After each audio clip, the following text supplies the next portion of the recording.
franco-argentino, registrado en los colegios de abogados de Buenos Aires y de Lyon. Es fundador de Santiago Advocats, una firma mediante la cual ha buscado asistir, aconsejar y defender los intereses de sus clientes en contratos comerciales, litigios mercantiles, entre otros. Además, es director de ISEP Madrid, el Instituto Superior de Sociología, Economía y Política, fundado en el 2018 en Lyon por Marion Marechal. Esta es una escuela para formar las élites del futuro. Ya estamos con Santiago.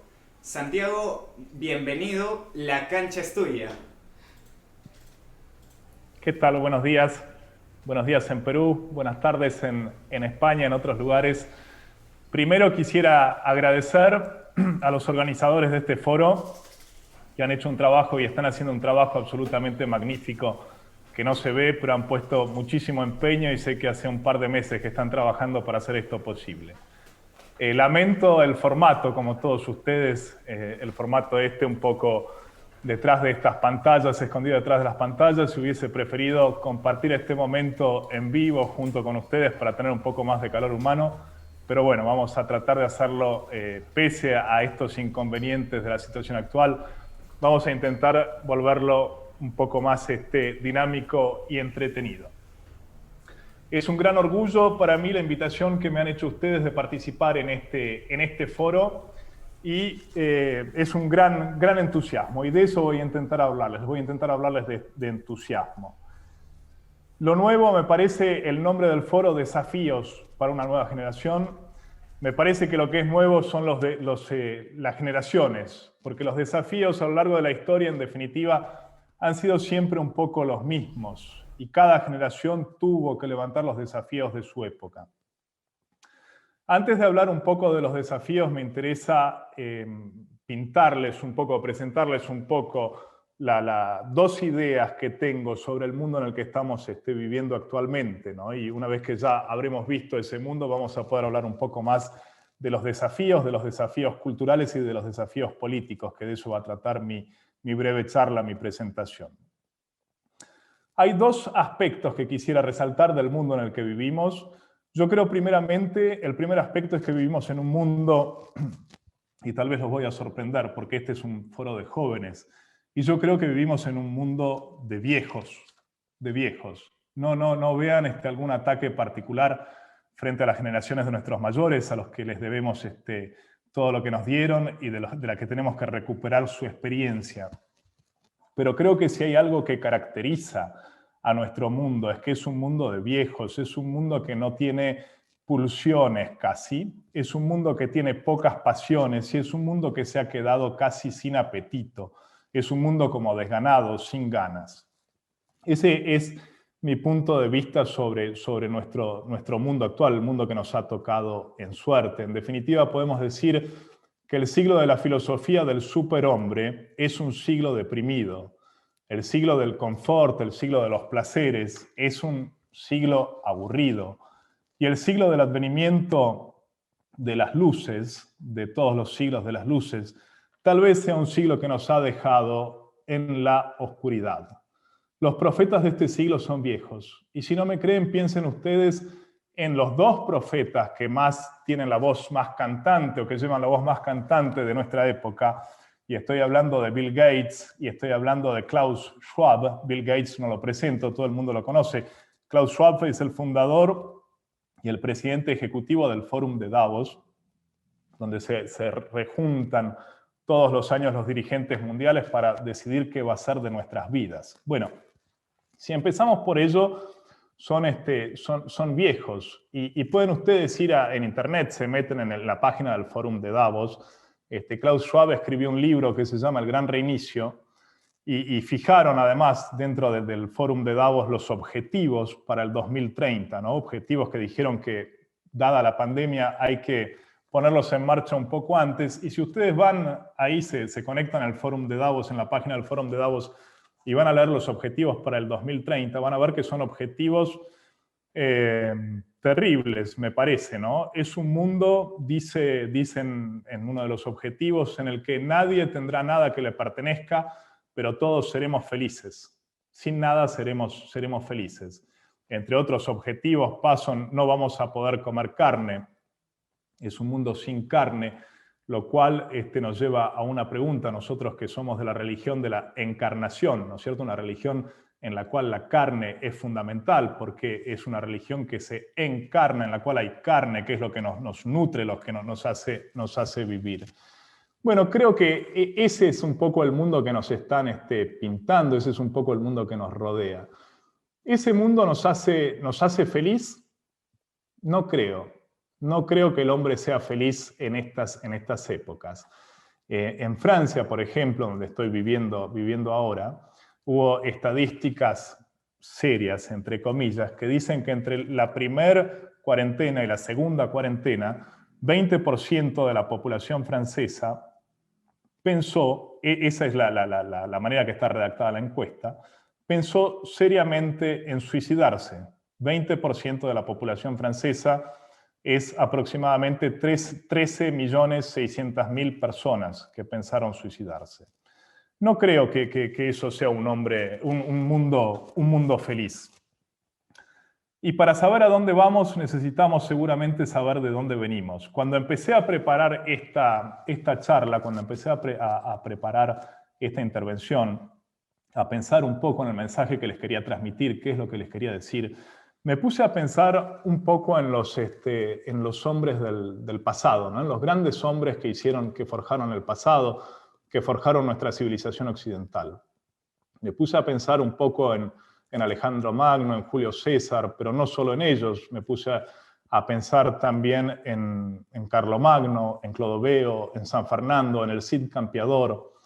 Y hay algo que me parece que hay una cualidad que tienen todos esos hombres, que me parece que es una cualidad que nos falta hoy en día, y esa cualidad que tienen esos hombres, que los construyó ellos mismos y sirvió también para construir la civilización occidental, me parece que es una cualidad hoy olvidada. Podríamos llamarla una virtud, no en el sentido cristiano de virtud, pero en el sentido que los griegos antes daban a las virtudes. Me parece que es el entusiasmo. Me parece que somos un mundo que perece por falta de entusiasmo, en definitiva, ¿no? Entusiasmo que hacía acometer a los hombres del pasado empresas totalmente locas, totalmente imposibles, sabiendo que para los griegos creían en sus dioses y para los cristianos que siguieron después creían también en Dios, y que la cultura de Grecia, la cultura de Roma y la cultura cristiana tal vez se aunó, cuajó perfectamente bien, porque todos sabemos que para Dios no hay nada imposible. Y ese fue un poco el entusiasmo de los tiempos pasados, de los hombres pasados, que los llevó a cometer gestas extraordinarias que en nuestro tiempo no las vemos más. Esa es la primera cualidad que quería hablar de nuestro mundo. Hay otra cosa, hay una segunda cualidad, sin duda, que afecta a lo que nos han dejado nuestros hombres del pasado. ¿Y qué nos han dejado, en definitiva? Nos han dejado una casa común. Nos han dejado la civilización europea, tal cual la entendemos, es nuestra casa, es lo que nosotros recibimos. Y lo recibimos como recibimos, por ejemplo, una familia, o como recibimos la patria, es decir, la tierra de nuestros padres en la que nacimos. Lo recibimos sin merecerlo, ¿no? Tenemos una casa común, y hoy esa casa común está siendo atacada por todas partes. Está siendo atacada muy fuertemente, desde muchos ángulos de ataques distintos, pero tenemos algo que nos tiene que dar una gran alegría, creo yo, y es que nosotros tenemos conciencia de lo que están atacando, tenemos conciencia de lo que es esa casa común que están atacando, y sabemos perfectamente que la única manera de defender esa casa común es defenderla desde su interior, porque en el interior, en la herencia de esa casa, es donde están las fortalezas para poder defenderla. Y eso es la cultura. ¿Qué es la cultura? Si nos arriesgamos a una definición rápida de cultura, creo yo, podemos decir que la cultura son los esfuerzos que hacemos nosotros para hacer revivir de generación en generación esa herencia, esa tradición que funda nuestra casa común. Eso es nuestra cultura. Y frente a esa cultura, ¿qué tenemos? Esa cultura nuestra es la transmisión. Tengo un amigo, escritor, Eric Andoire, que dice siempre que la cultura o la tradición es la transmisión del fuego sagrado, es la transmisión del fuego que nos alimenta, que nos ilumina lo que tenemos adentro nosotros. No es la veneración de las cenizas, es la transmisión del fuego. Y ese fuego sagrado que tenemos, que llevamos adentro nuestro, pero que no nos pertenece, porque nos pertenece tanto a nosotros como le perteneció a Julio César, a Cicerón, a todos los grandes hombres de la historia. Ese fuego sagrado es el que estos viejos canosos, pelados, como Bill Gates o como Schwab, quieren acallar. Y estos progresistas que quieren acallar este fuego sagrado, ¿qué tienen? Nosotros tenemos una causa común, pero una casa común que funda una causa común. Pero ellos, ¿qué tienen? Ellos lo único que tienen, en definitiva, es dinero. No tienen otra cosa que dinero. Y si no me creen, háganse una pregunta, háganse la siguiente pregunta, o las siguientes preguntas. ¿Quién los nombró? ¿Quién los controla? ¿A quién le rinden cuentas? ¿Quién los va a juzgar? Y si no pueden contestar una sola de esas preguntas, significa que esos hombres no tienen absolutamente ninguna legitimidad para decidir de nuestro futuro. Esa era la primera característica que quería hacerles ver sobre el mundo actual que nos rodea. La segunda característica es que es un siglo, es un tiempo al que vivimos de mentiras, es un tiempo de grandes embusteros. Y si hay algo que se opone al bien, y el bien calificado como la verdad, que es lo que nos va a volver libres, es lo que nos hace libres, es la verdad.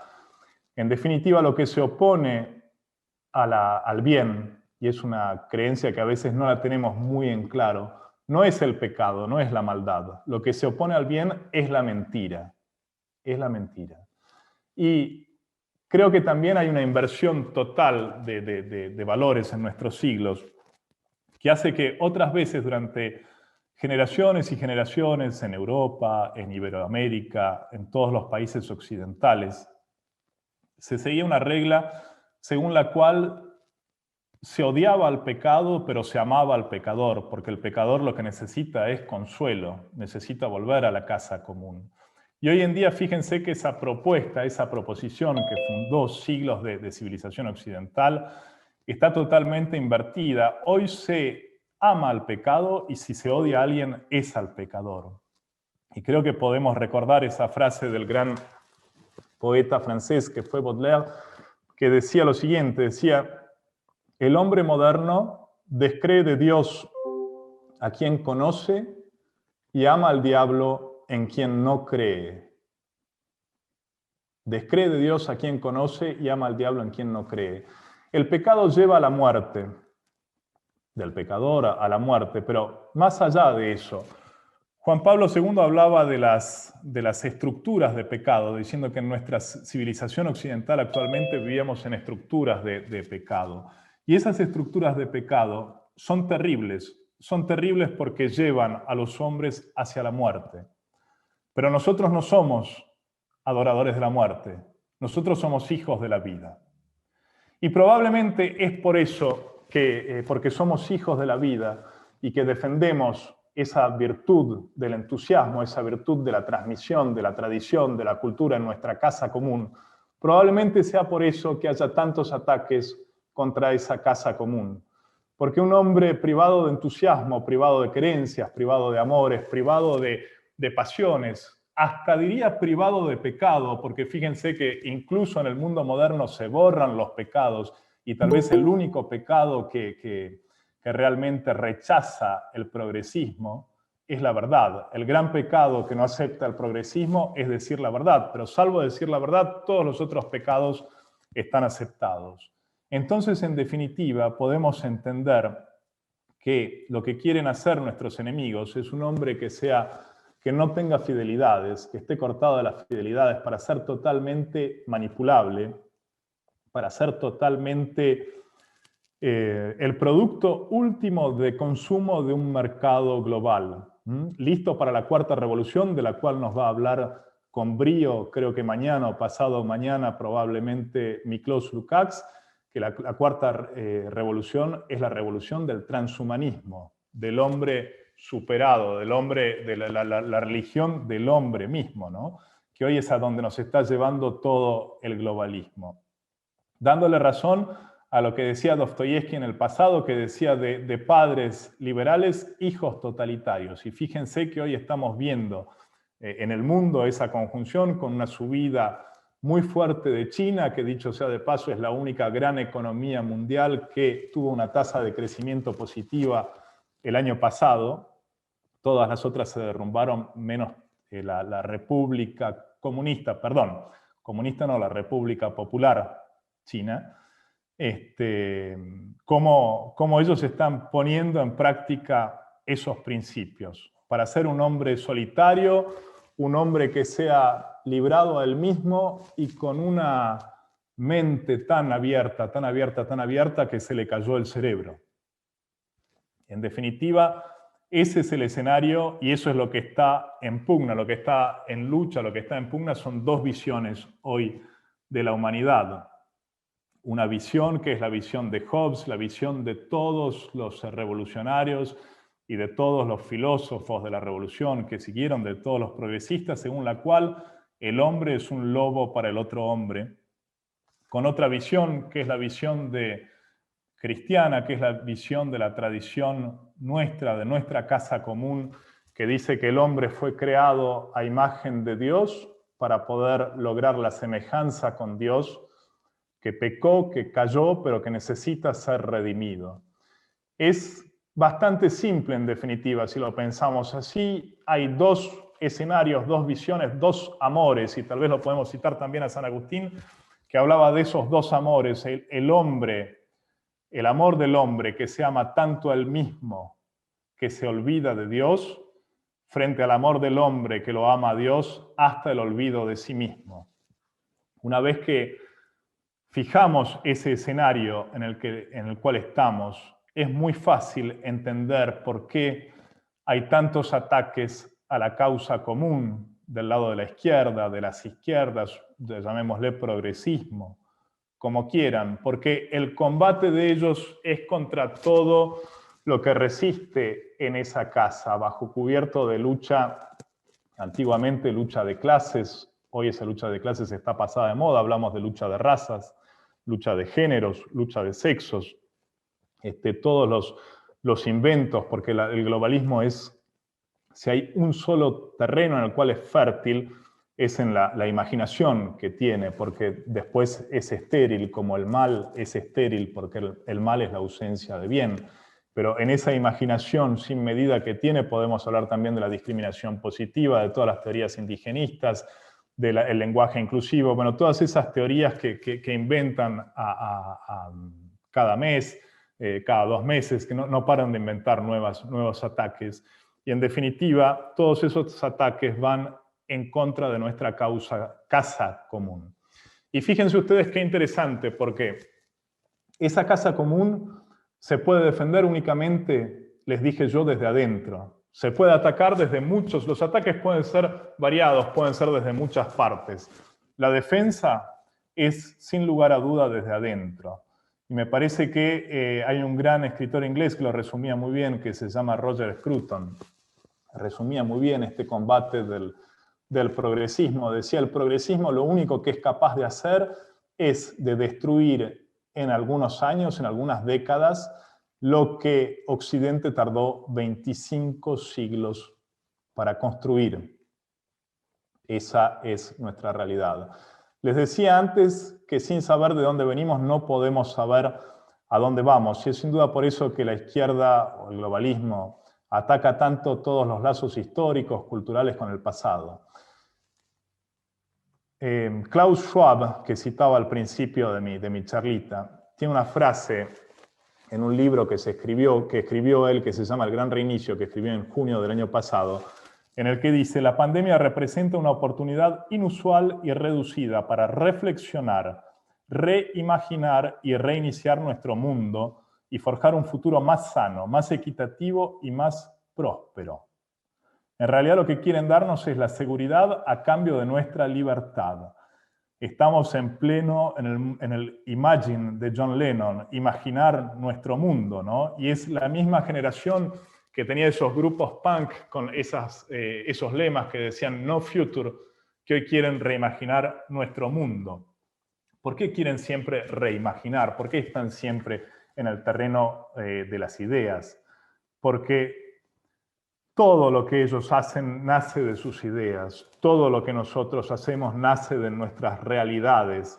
Ellos la idea que tienen de patria, bueno, no tienen ninguna idea de patria. Lo que ellos llaman patria, lo que nosotros llamamos nuestra querencia, nuestro terruño, nuestra patria, para ellos es la aldea global. Pero esa idea que tienen de aldea global, ellos la llevan en su cabeza. Nosotros nuestra patria la llevamos bajo la suela de nuestras zapatillas. La tenemos presente, es algo real, es algo que se impone a nosotros, no es una idea. Y es por eso que les digo que es un mundo de viejos, porque estos combates que están haciendo y este mundo que quieren imponernos hoy es un mundo viejo como el diablo, es un mundo que no tiene futuro, en definitiva. Y tenían razón tal vez esas bandas punk de los años 70 cuando decían no future. Para ellos no hay futuro, pero para nosotros, para ustedes que son la nueva generación, ¿cómo que no va a haber futuro? Ustedes, señores, son la juventud. Vivimos de realidades, no de ideas. Somos la juventud de las fidelidades. Y no nos quedamos simplemente en lo que nos proponen. Tenemos que ir más allá. Entonces, una vez que dijimos todo esto, podemos decir, ¿qué hacemos? Bueno, con esa pregunta, ¿qué hacemos?, que es una pregunta que creo que todos los hombres de bien se hicieron en algún momento en su vida, nació el ISEP en Lyon, que es el Instituto Superior de Sociología, Economía y Política, que tengo la dicha de ser el director en Madrid. Algunos amigos, cuando Macron fue elegido presidente de Francia en las últimas elecciones presidenciales y cuando vieron que se venía toda la noche este avance del progresismo, se dijeron, ¿qué hacemos? Y llegaron a la idea que lo que había que hacer era crear un instituto para poder transmitir la defensa de esta casa común, para poder transmitir un entusiasmo contagioso a las nuevas generaciones, para que ustedes tengan las herramientas culturales, económicas, en geopolítica, pero no solo, también en enología, que sepan catar buenos vinos, que tengan el arte de los buenos modales, que es un arte olvidado, que sepan tener realmente, ser ustedes hombres y mujeres europeos, occidentales como existieron antes que nosotros y que puedan ustedes seguir transmitiendo este fuego sagrado. Creo que me quedan algunos minutos y quisiera agregar un par de cosas, quisiera agregar dos o tres cosas más. Cuando todo parece perdido, al menos cuando todo parece humanamente perdido, siempre hay algo que hacer. Y eso es lo que están haciendo ustedes. Están formándose, leyendo, creando amistades. Y eso no tiene precio. Eso crea lazos que son indestructibles, porque si para atacar nuestra casa común se necesitan muchísimos recursos, para defenderla un solo hombre basta, un solo hombre que diga la libertad es suficiente para defender nuestra casa común. Esa era la primera reflexión. Y otra reflexión que me parece también muy, muy importante, creo que hoy fácilmente, les decía al principio, nos falta tal vez un poco ese entusiasmo que tuvo César cuando cruzó el Rubicón, o el entusiasmo que tuvo Isabel la Católica cuando financió la expedición de Colón, o el entusiasmo que tuvo Cortés, que con 70 compañeros entran victoriosos en México.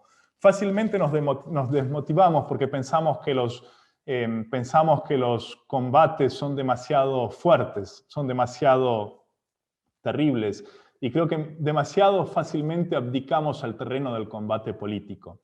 Nos quedamos, sí, en el combate cultural, en nuestro combate cultural, para preservar nuestra identidad, para preservar y salvaguardar nuestras familias, nuestras amistades. Está bien, está perfecto, el combate cultural es un combate esencial, que hay que librarlo, pero no hay que dejar de lado el combate político, porque si no tenemos a nadie que nos representa en el terreno político, el combate cultural corre el riesgo de volverse un reducto cultural. Necesitamos entrar en el campo político, y para eso creo que necesitamos recuperar ese entusiasmo, esa fuerza de carácter que hacía que otras veces hombres como ustedes, hombres como yo, pensaban que había cosas que eran tal vez humanamente imposibles, pero que nada es imposible a los ojos de Dios. un poco lo que decía Juana de Arco a sus tropas antes de ir al combate. Los hombres de armas lucharán y Dios nos dará la victoria.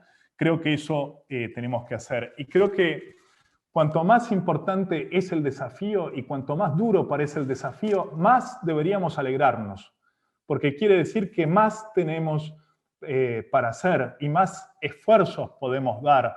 Tenemos que redoblar de esfuerzos. En vez de desanimarnos, tiene que darnos más entusiasmo, el desafío más importante en el ámbito político. Podemos decir, como decía San Agustín, los tiempos parecen malos, seamos mejores y los tiempos serán buenos. Nosotros somos el tiempo. Y me están avisando que se me acaba el tiempo, hablando de tiempo, así que una última reflexión que les quiero dejar, una última reflexión. Nuestra casa común está sola y estamos adentro, tenemos la fortaleza necesaria para defenderla. Los ataques, ya lo vimos, vienen de muchos lados distintos. Tenemos que organizar la defensa de la casa común de manera coordinada, de manera internacional. Y es por eso que me alegra muchísimo participar en un foro como este, porque creo yo que es fundamental que aprendamos a conocernos más para poder trabajar juntos en la defensa internacional y coordinada de esa casa común. Antes de terminar, les cuento lo que estamos haciendo nosotros rápidamente desde Madrid. Un amigo, Santiago Abascal, creó una fundación que se llama Disenso, y esa fundación tiene vocación a reagrupar a todos los hombres de buena voluntad que tengan un poco de influencia, un poco de poder, para hacer un contraforo de Sao Paulo, un contraforo del actual Grupo de Puebla, e ir a darles batalla en el terreno político, cultural e ideológico a la izquierda, a las izquierdas, al progresismo en la iberosfera. Y cuando el patrón de la Fundación Disenso tomó las riendas de esta fundación, y después pueden leer en internet, ponen Carta de Madrid y van a ver cuáles son los principios bastante amplios de esta Carta de Madrid, de la que soy uno de los orgullosos firmantes. El patrón, que también es un amigo, se llama Jorge Martín Frías, cuando salió esta Carta de Madrid, tuvo una frase que me pareció absolutamente extraordinaria, que se las dejo, se las repito. Dijo: no hemos salido a presentar batalla, hemos salido a ganar la guerra. Eso es lo que tenemos que hacer, tenemos que salir a ganar esta guerra cultural y esta guerra política. Y fíjense cómo la izquierda, el globalismo, está al acecho de todo esto, que a las pocas semanas de que hayamos firmado la Carta de Madrid, se juntaron todos los zurdos de la iberosfera, Iglesias, Fernández, Lula, Evo Morales, etc., y sacaron una declaración de la paz diciendo que el problema del progresismo y del mundo moderno era la resurgencia, el renacer de un viejo monstruo que ellos llaman a los ultras. Los ultras somos nosotros. Así que bueno, se acaba el tiempo, espero haberles transmitido un poco del entusiasmo que les quería transmitir y quedo a su disposición para contestar las preguntas que tengan. Si las puedo contestar. Muchísimas gracias, Santiago.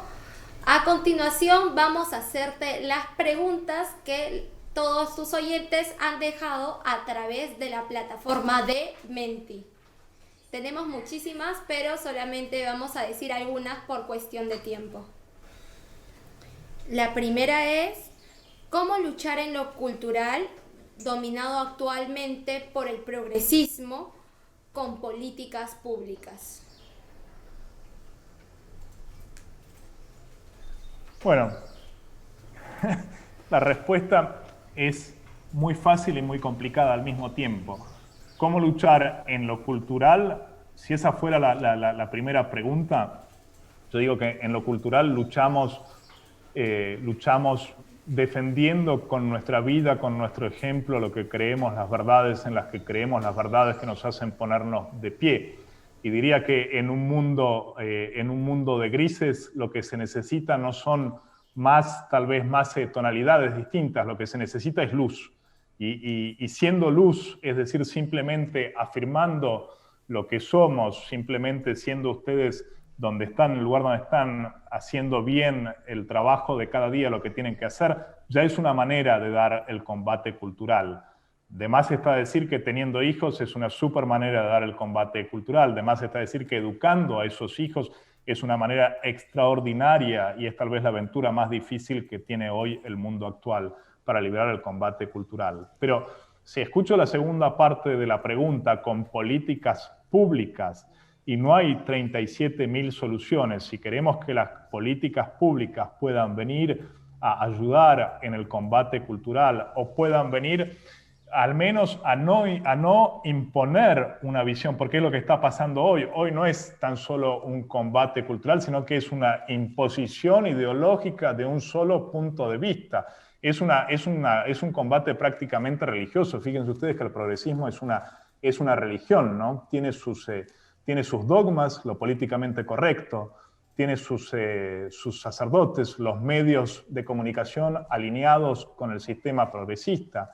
Tiene, creo yo que si me piden les puedo decir que tienen incluso sus seminarios, que son la mayoría de las universidades desde Estados Unidos, pero que desde Estados Unidos van creando todas estas nuevas teorías y estas nuevas teorías progresistas y van inundando el mundo con eso.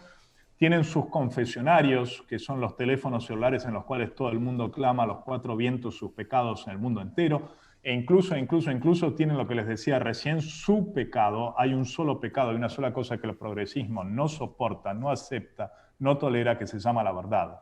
Entonces, ¿cómo hacer para luchar con todo eso con políticas públicas?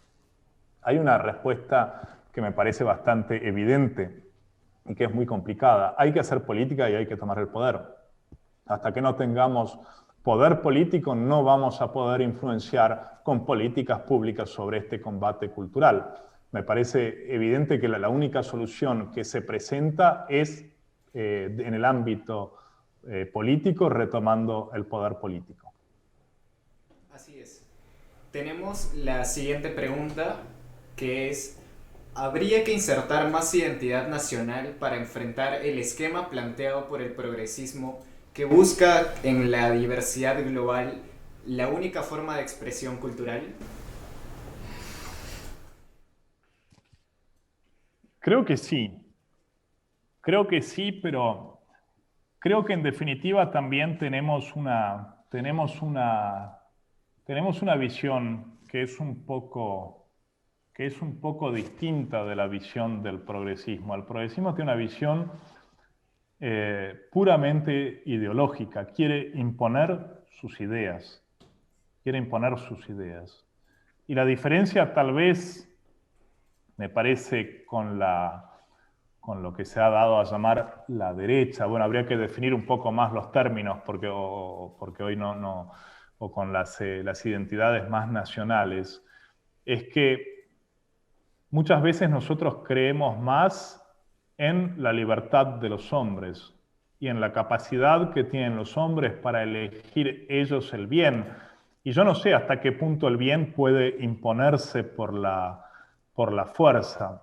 Probablemente el bien se imponga mucho más por el ejemplo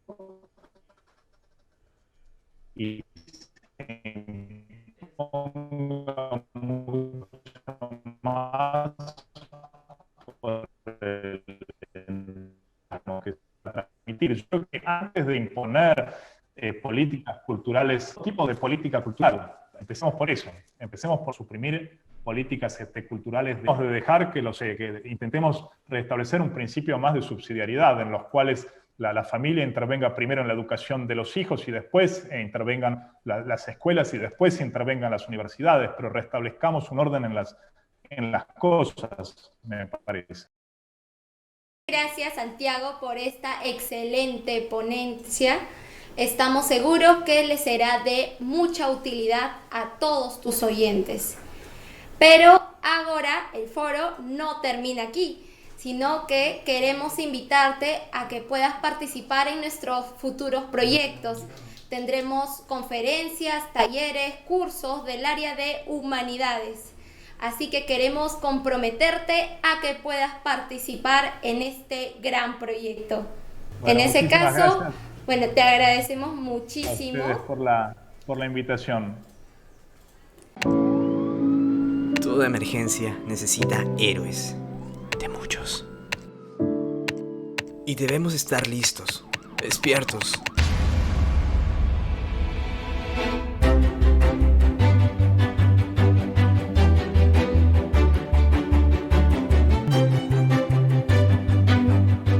Seamos la generación distinta. Seamos la generación correcta. Foro Perú.